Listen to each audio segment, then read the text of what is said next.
Salut à tous, durant cette séquence vidéo, on va voir la deuxième structure de données qu'on appelle ici. Donc, comme je dis, une structure de données, c'est juste un objet qui permet de regrouper plusieurs valeurs, ou bien plusieurs valeurs, soit du même type, ou bien de différents types, c'est-à-dire soit des valeurs homogènes ou bien hétérogènes sous un même identificateur. Donc, une structure de données est un conteneur ou bien une collection qui permet de regrouper plusieurs valeurs, soit de même type ou bien de types différents. Donc, peut-on utiliser deux types de structures de données, soit de données des structures qu'on appelle modifiables, structures qu'on appelle non modifiables, ou bien des structures immutables, c'est-à-dire des structures en lecture seule, ou bien des structures qu'on appelle des structures modifiables, ou bien immutables, c'est-à-dire si ce sont des structures qui acceptent la modification, la suppression, toutes les opérations de modification. Donc, les types de base, soit les types simples, comme les types basés, comme les entiers, les nombres, les booléens, les complexes, ce sont des types immutables. Toujours, la modification d'un type simple, c'est la création d'un nouvel objet de même nom, mais avec une valeur et adresse mémoire différentes. Même chose, par exemple, pour les chaînes de caractères, ce sont des structures immutables, toujours lorsqu'on crée une chaîne avec des guillemets simples ou bien des guillemets doubles, c'est-à-dire on crée une chaîne fixe. Toujours la modification d'une chaîne, c'est la création d'une nouvelle chaîne avec une valeur et adresse mémoire différente. On a aussi les types qui sont un type spécial de liste, qui sont des types en lecture seule ou bien non modifiables. Mais l'accès aux éléments se fait séquentiel, c'est-à-dire les éléments sont ordonnés ayant l'indice de 0 à l'indice n-1 et qui permettant d'appliquer la boucle for pour accéder à ces éléments, soit d'indexage négatif positif de 0 à n-1 ou bien d'indexage négatif de -1 vers la valeur -1. Aujourd'hui, on va voir la première structure modifiable qu'on appelle liste. Donc, une liste qu'on appelle juste un tableau dynamique pour regrouper plusieurs valeurs, soit de même type, homogène ou bien de types différents qu'on appelle hétérogènes. Donc, de façon générale, les listes permettant de stocker et classer un grand nombre de données, c'est-à-dire les listes sont des tableaux dynamiques, non pas de limites.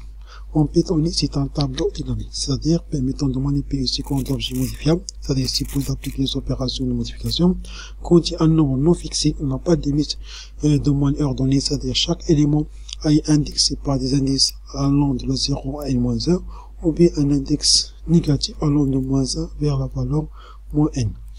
Aussi, les listes permettant de compter des éléments de types différents, c'est-à-dire types soit homogènes ou bien hétérogènes. Donc, pour la création des listes, la syntaxe de création c'est très simple. Donc, en Python, on déclare ou bien on définit ou bien écrit liste en utilisant les crochets. Ou bien utiliser la fonction liste pour créer une liste, on sépare les éléments par virgule. Par exemple, on va créer une liste nombre, c'est-à-dire on va créer une liste initialisée avec des valeurs, c'est-à-dire on va utiliser crochet, on va séparer les éléments par virgule. Par exemple, on veut créer une liste nombre qui contient la valeur 12, 78, 79, 15, 14, 11, 180, 180, 87 et 15. C'est-à-dire, on va séparer les éléments par virgule. Dans ce cas, on crée une liste qui contient des valeurs numériques. Donc, pour afficher la liste du type nombre, automatiquement, la classe est c'est-à-dire un type modifiable ou bien mutable. Par exemple, c'est pour créer, par exemple, une liste qui contient des caractères, par exemple la liste ville qui contient la ville Lyon, la ville Fès, Casablanca, c'est-à-dire on va utiliser guillemets pour représenter des caractères et on sépare les éléments par virgule. Même chose pour créer, c'est possible de créer un objet ou bien par exemple l'objet étudiant qui contient le nom, la note, le prénom, chaque élément, chaque objet, chaque élément contient des valeurs homogènes ou bien hétérogènes. Dans ce cas, on crée un objet étudiant qui contient des valeurs différentes. Bien, on fait la modélisation de l'objet étudiant avec la structure liste. Donc, pour la création des listes, il y a plusieurs façons, soit créer une liste vide en utilisant le crochet, ou bien créer une liste en utilisant la fonction liste, ou bien c'est possible de créer une liste initialisée avec des valeurs par défaut. Maintenant, par exemple, c'est créer une liste initialisée avec 5 éléments ayant la valeur 0. Même c'est possible de créer une liste initialisée avec des valeurs pré-remplies comme la fonction. Dans ce cas, on crée une liste contient des valeurs de 0 à 9 en utilisant la fonction plus la convention de range en liste. Donc, lorsqu'on crée, par exemple, une liste ou bien une chaîne de caractères, on a toujours besoin d'accéder à ces éléments. pour accéder à ces éléments en utilisant les mêmes méthodes qu'on a déjà utilisées, par exemple, soit pour les chaînes de caractères. Soit on utilise l'indice, ou bien le découpage en tranches, l'indice pour récupérer une seule valeur, ou le découpage en tranches pour récupérer une seule liste, par exemple, une seule liste, c'est-à-dire une partie de la liste ayant l'indice de début inclus, l'indice de fin exclu, et le pas d'incrémentation, pour accéder au caractère, comme pour accéder au caractère du G. Les indices peuvent être positifs allant de 0 et moins 1, ou bien les indices négatifs allant de moins 1 et la valeur moins 1. Donc, pour récupérer un élément de liste, en utilisant l'indice entre crochets. Mais si on veut récupérer une seule liste, en utilisant le listing, en spécifiant l'indice de début, l'indice de fin et le pas d'incrémentation.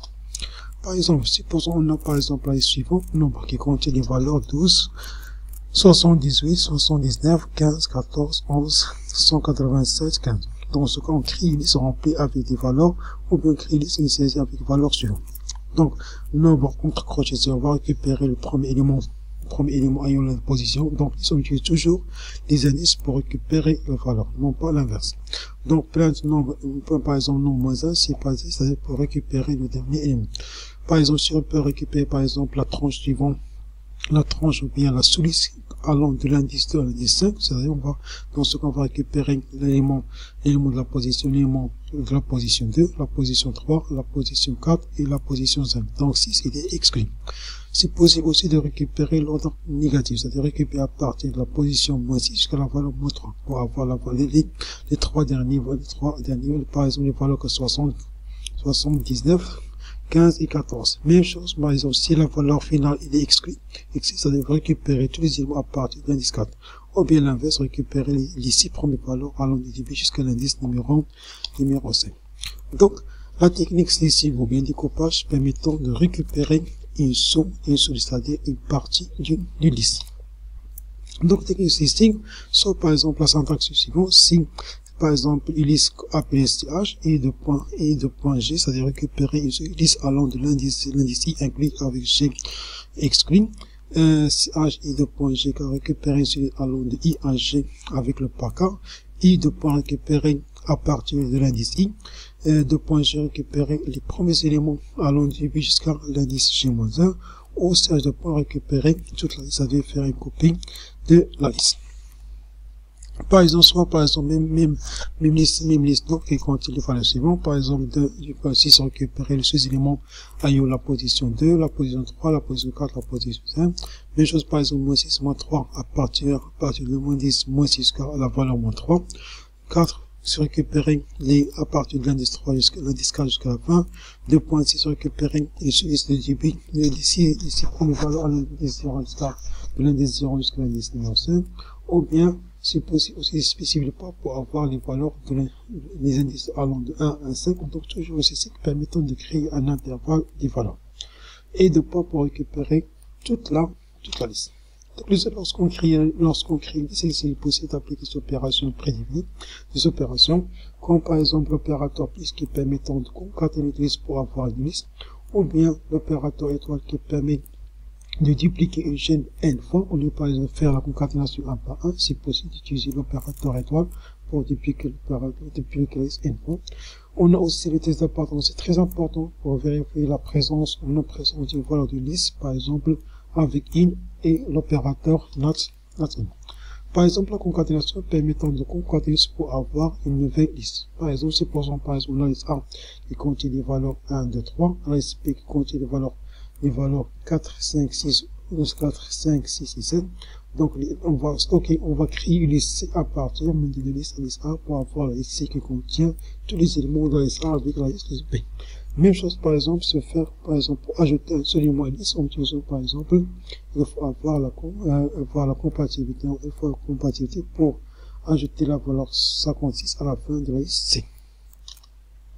La duplication qui permettant de multiplier ou bien dupliquer liste n fois, par exemple, pour dupliquer la liste A 5 fois, au lieu d'utiliser, par exemple, liste A plus A 5 fois, on utilise l'opérateur étoile fois n pour dupliquer 5 fois la liste. Donc, le test d'appartenance, c'est très important pour vérifier la présence ou non de liste. Par exemple, supposons on a, par exemple, les suivants ville, qui contient la ville de Lyon, Fès, Casablanca, Tanger, Agadir. On veut, par exemple, vérifier si la ville Fès est présente dans la ville. Dans ce cas, on va faire un test. Dans ce cas, first il est présent, toujours il va renvoyer la valeur OK. Sinon, first non présent, automatiquement il va renvoyer la valeur non OK. Donc, il est également possible d'utiliser l'opérateur in pour vérifier le nom appartenance d'un élément à une liste. Lorsqu'on crée une liste automatique, contient des centaines d'éléments. Donc, ce cas, on a besoin de faire le parcours de liste. On va utiliser la boucle for faire le parcours de liste. Donc, le parcours de liste, c'est l'accès séquencé. C'est-à-dire, on va accéder élément par élément, par des indices 0, soit l'accès par des indices négatifs, ou bien des indices positifs de 0 à n-1, ou bien négatif de moins n à la valeur moins n. Donc, pour ça, on va donc, si on par exemple, deux types de boucles, deux types de parcours, sur le parcours par valeur, parcours indice par sera, on va utiliser la fonction len par défaut pour récupérer l'ensemble des éléments, la fonction if pour créer l'intervalle des indices. Et la boucle for qui permettant de faire un parcours d'une manière relativement simple. Par exemple, supposons par exemple, on a la vue suivante. On a la suite qui contient les éléments, la you, first, Casablanca, Tanger. Si vous, par exemple, parcours par indice, premièrement, on a besoin de récupérer le nombre des éléments avec le nombre d'éléments, et on va faire la boucle for, pour créer l'intervalle des valeurs, de l'intervalle des indices avec len, et on va récupérer l'élément de la position in. Donc 0 représente la you, 1 représente first, 2 représente Casablanca, 3 le Tanger, et le dernier élément à garder, le dernier indice représente la valeur à garder. On a aussi par exemple deuxième type de boucle qu'on appelle le boucle par valeur, c'est-à-dire on va accéder aux éléments par valeur. C'est pour ça on va utiliser, supposons par exemple même exemple V qui contient les villes de Maroc. Donc on va utiliser la boucle for pour chaque élément de vie. Dans ce cas, élément représente une valeur, non pas un indice. Si on a for i in range, i va prendre un indice. Dans ce cas, élément va prendre la valeur de chaque élément de la liste. Premier, on va prendre la une, après, deuxième boucle de first, troisième, Casablanca, Tanger, et jusqu'à le dernier élément qui est la valeur avec. Donc, on a deux parcours, soit parcours indice en utilisant len plus range, et parcours par valeur pour récupérer la valeur de chaque élément de la liste. Donc, les fonctions les plus utilisées, par exemple, dans la liste, avec liste, on a la fonction len qui permet de récupérer le nombre des éléments de liste, min pour récupérer la valeur minimale, max pour récupérer la valeur maximale si la liste contient des valeurs numériques, sort qui permet de trier la liste sous ordre croissant ou bien décroissant, ou la fonction del qui permet de supprimer totalement un élément de la liste. Par exemple, on a par exemple la même liste qui connaît une liste appelée loop ayant les valeurs suivantes.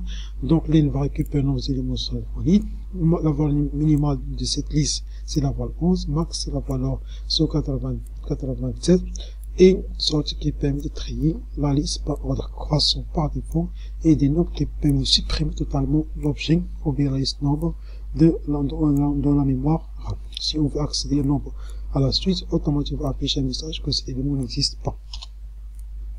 Donc chaque méthode comme les chaînes de caractères, contient des fonctions spécifiques pour les chaînes, mais les listes contiennent des fonctions spécifiques pour les listes. Donc ce faisant, les listes sont des objets, c'est-à-dire contiennent des méthodes prédéfinies.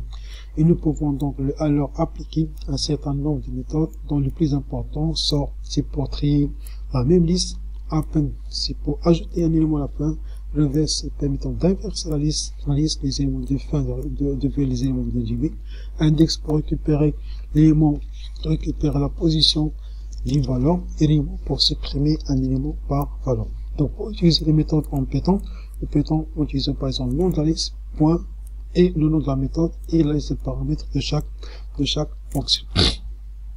Donc, les fonctions spécifiques à la liste, on a la première fonction qu'on appelle la fonction append, c'est pour ajouter un élément à la liste, à la fin de la liste, et celle qui permet d'insérer une valeur selon une position, soit du début, de fin ou bien au milieu. Le fait, c'est pour inverser la liste. L'index, c'est pour retrouver la liste des éléments passés en paramètres. Le mot, c'est pour supprimer par valeur et clair qui permettant de vider l'objet sans faire la destruction de l'objet de liste. Donc les méthodes pour utiliser, par exemple, la fonction is pour créer liste, renvoi et liste vide, créer une liste vide, append, ajouter un élément à la fin, insert un élément sur la position de i, extend pour automatiquement insérer pour ajouter un élément à la fois, extend qui permettant d'ajouter une séquence de valeurs à la à la fin de la liste. Count, c'est pour récupérer le nombre d'occurrences d'une valeur par son paramètre. Index pour récupérer l'indice. C'est la valeur d'indice, il va afficher un message d'erreur. Donc, c'est pour supprimer le dernier élément et récupérer son valeur. Remove, c'est pour supprimer, par exemple, pour suppression par valeur, suppression par indice, et remove, suppression par valeur. Reverse, inversé. Sort, c'est pour trier par ordre croissant, les éléments d'une liste. Donc voilà un exercice à faire. Premier exercice, écrire une fonction moyenne qui prend en paramètre une liste note pour calculer la moyenne des éléments de liste de notre passé au paramètre. Deuxième question, écrire une fonction liste diviseur n. On renvoie la liste des diviseurs d'un nombre entier positif. On va récupérer une liste des diviseurs d'un nombre n. Troisième question, écrire une fonction chercher. C'est qui permet de rechercher la valeur val s'il est présent dans la liste qui prend en paramètre liste une valeur puis retourne une valeur booléenne, soit vrai, c'est des éléments présents ou non présents dans la liste. Là, la question 4, écrire une fonction note élève. Note qui prend en paramètre liste note et qui liste note puis affiche le nombre de notes entrées, combien de notes saisies, la valeur la plus élevée, c'est-à-dire la max valeur, la valeur la plus basse, c'est la valeur minimale, et renvoyer la moyenne de la liste. La question numéro 5, définir une fonction insert milieu qui permet d'insérer, qui prend en paramètre une valeur et une liste qui prend en paramètre une valeur une liste et qui insère la valeur au milieu de la liste. Au milieu et retourne la liste résultat. Donc passons maintenant à notre technique de CC, qu'on appelle technique de CC pour modifier. Donc c'est possible d'utiliser par exemple CC qui prend en paramètre le début et le fin pour effectuer des opérations de modification, d'insertion et de suppression. Donc on peut utiliser le découpage en tranches ou bien le CC pour modifier, c'est-à-dire modifier une sous-liste, ou bien d'insérer plusieurs éléments dans une liste, ou bien de supprimer plusieurs éléments au lieu d'utiliser par exemple suppression 1 par 1 avec la fonction élément. En utilisant l'opérateur CC, on spécifie l'indice de début, l'indice de fin et le pas qui est par défaut la valeur 1. Donc la technique de liste pour modifier. Supposons qu'on a par exemple la liste suivante. Liste A qui contient les valeurs 1, liste interrogée qui contient les valeurs 1, 5, 6, true, non, âge, false, 15.80, 78, 16, point 60, 60. Donc pour afficher la liste, on va utiliser afficher la liste de manière simple. Donc liste A de 0, c'est de modifier l'élément de la position 0. Par exemple liste A. Liste A, dans ce cas liste A, par exemple si modifie l'indice l'indice début qui est de 2, l'indice de 24, c'est-à-dire modifier les éléments de la position 2, la position 3 avec la valeur true et true, par exemple, de l'adresse, donc automatiquement un statistique permettant de modifier plusieurs valeurs, c'est-à-dire un intervalle de valeurs. Donc, la modification par indice pour modifier une valeur, par exemple, le CC de modification permettant de modifier un intervalle de valeurs. Par exemple, liste A0 de point modifier les trois premières valeurs d'indice 0, d'indice 1, d'indice 2 par la valeur false, 60, par 97 et la valeur 20. Même chose par exemple modifier une suite à partir de la septième valeur jusqu'à la fin par les valeurs suivantes. C'est-à-dire c'est possible de modifier plusieurs valeurs en utilisant ce qu'on appelle le style. Même chose par exemple pour l'insertion. Donc pour l'insertion des valeurs, pour insérer une valeur, on utilise la fonction insert. Mais pour insérer plusieurs valeurs, il faut utiliser l'insertion plusieurs fois. Dans le CC, c'est possible d'insérer plusieurs valeurs en utilisant la technique. C'est-à-dire il faut toujours spécifier l'indice de début, doit avoir les mêmes valeurs. Dans ce cas, insérer la valeur 78 dans l'indice numéro, dans l'indice à partir de la position 0. Même chose par exemple pour insérer la valeur à la fin, insérer la valeur du milieu, et même chose par exemple pour insérer plusieurs valeurs à partir de l'indice 1, comme dans cet exemple, pour insérer la Yule, Agadir, Face dans la position 1. C'est-à-dire les éléments sont décalés à droite pour réserver un espace pour stocker les trois valeurs, la Yule, Agadir et Face. Pour la suppression d'éléments ici, on va utiliser la même technique. Donc, dès liste A de 1, supprimer l'élément de l'indice de la position 2, mais pour supprimer plusieurs valeurs, en utilisant par exemple liste A de liste A1, 5, ça veut dire supprimer l'intervalle de valeurs, bien les éléments ayant la position 1, 2, 3, 4. c'est-à-dire la valeur résultat sera une liste vide, ce qu'on appelle, c'est la suppression. Mais juste par exemple, pour supprimer tous les éléments sauf le premier, on va utiliser par exemple de 1 jusqu'à la fin une liste. Pour supprimer la liste entière, liste de points pour récupérer la liste entière qui prend le paramètre, c'est pour vider la liste. Donc, utiliser par exemple, au lieu d'utiliser par exemple la fonction clé, on peut utiliser les crochets vides pour supprimer tous les éléments de la liste, mais garder l'objet dans la mémoire. Mais pour supprimer l'objet entier de la mémoire, on va utiliser la fonction del. Il y a aussi la liste en mode compréhension, ou bien liste par compréhension. Donc la liste par compréhension, c'est une technique très utilisée pour générer des listes à part d'une autre liste. Donc on peut définir une liste en décrivant la séquence contenue d'une liste, c'est-à-dire générer des listes d'une manière très concise, c'est-à-dire sans utiliser une boucle, sans avoir utilisé la structure répétitive pour créer une liste, ou bien pour remplir une liste, soit pour les dictionnaires, ou bien les dictionnaires, ou bien les types, ou bien pour les listes. La syntaxe sans condition, c'est-à-dire entre conditions, on va spécifier l'expression, c'est-à-dire le résultat, on va générer le résultat à partir d'une boucle, ou d'une boucle et une liste. Ou bien, c'est possible d'ajouter ce qu'on appelle une condition pour faire un filtre sur la valeur résultat, ou bien la valeur de, à récupérer de la liste. Par exemple, supposons maintenant pour par exemple créer une liste qui contient une valeur allant de 0 à 9. Donc au lieu d'utiliser par exemple de déclarer par exemple une liste et faire le parcours par la boucle for, maintenant c'est pour écrire in, c'est le résultat, on va générer même par exemple même valeur pour une range, et ça va générer 10 valeurs allant de 0 à 9 en utilisant la boucle liste par compréhension. Même chose par exemple, c'est possible de faire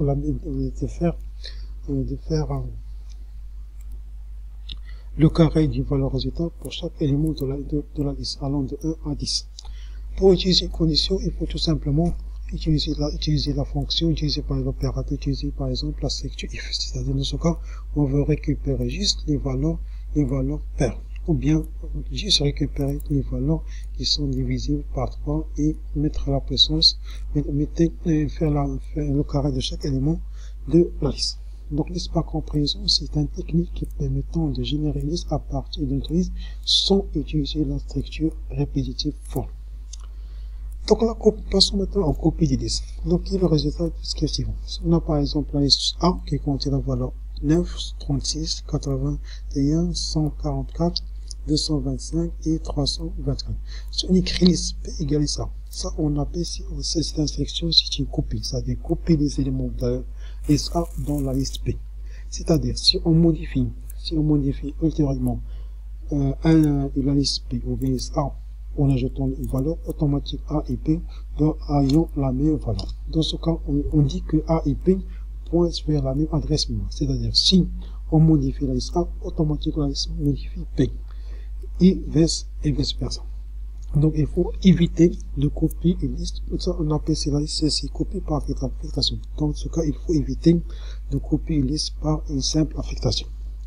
Donc, pour créer une liste séparée ayant des adresses mémoire différentes, on va utiliser ce qu'on appelle, pour la copie liste, on a 3 types de copies. Soit copie simple par affectation, c'est-à-dire les deux instructions d'une liste ayant la même adresse mémoire, le slicing qui permettant de créer deux listes différentes de niveau 1, ou bien ce qu'on appelle copie artificielle, et deep copy qui permet de créer deux listes, de copier des listes différemment, ou bien totalement ayant des adresses mémoire différentes.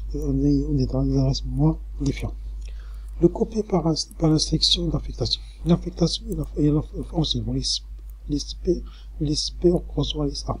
On ne crée pas une copie de liste, c'est-à-dire la liste P et liste A pointent vers l'adresse mémoire. C'est-à-dire, si on modifie la liste P automatique A, il est modifié. Dans l'exemple suivant, on a la liste A qui contient la liste suivante. P reçoit liste A, si on modifie P automatiquement A et P, automatiquement la valeur 656 est ajoutée à la fin de liste A et liste P, parce que A et P pointent vers la même adresse mémoire. Deuxième type de copie, qu'on appelle copie par slicing ou bien copie par liste par compréhension, qui permettant de créer deux listes différentes du premier niveau. Si l'on effectue une copie physique ou une copie artificielle d'une liste A qu'on puisse modifier sans affecter P, il faut effectuer l'affectation de la forme suivante. liste P égale à liste passe ici, c'est-à-dire copier tous les éléments utilisant liste ici, ou bien liste P égale liste A, utilisant la fonction liste pour créer des listes ayant des adressements différents, ou bien liste par compréhension pour avoir liste A et liste P ayant des valeurs différentes. Voilà un exemple d'utilisation de copie du liste. Le copie paste ici, le copie paste ici, ayant par exemple un problème. Donc le copie paste ici permettant juste de dupliquer les éléments du premier. Si on a par exemple liste, on a un problème, c'est-à-dire les listes ce sont des valeurs ayant des adresses communes entre liste A et liste P, liste 1 et liste 2. Donc pour dupliquer ce par exemple, pour pallier ce problème, on va utiliser ce qu'on appelle le copie profond. Par exemple, l'opérateur liste ici permet juste de dupliquer les éléments du premier niveau. Par exemple, on a liste A qui contient les valeurs 1, 2, 68 et un élément qui représente une seule liste qui contient la valeur 7, 56 et 4. Lorsqu'on copie passe ici A dans P, automatiquement A et P ayant des adresses mémoire différentes. Mais la liste commune, la source commune est un élément commun entre elles. Si on par exemple affiche l'adresse mémoire de deux listes, automatiquement on va avoir des adresses mémoire différentes. Donc pour pallier ce problème, pour ne pas avoir des éléments communs entre les deux listes, on va utiliser ce qu'on appelle le copie profond ou bien le copie deep copy. C'est pour ça qu'on va utiliser un modèle spécifique qu'on appelle le modèle copie.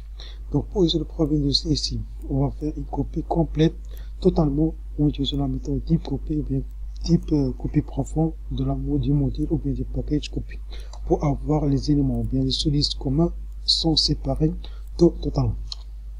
Donc pour ça, il faut tout simplement importer le modèle copie, créer son liste et copier la liste A dans la liste P en utilisant le type de copie. Dans ce cas, on va voir la liste A et la liste P ayant totalement des adresses mémoire différentes, même si il y a des sous-listes dans les deux listes. Et merci de votre attention.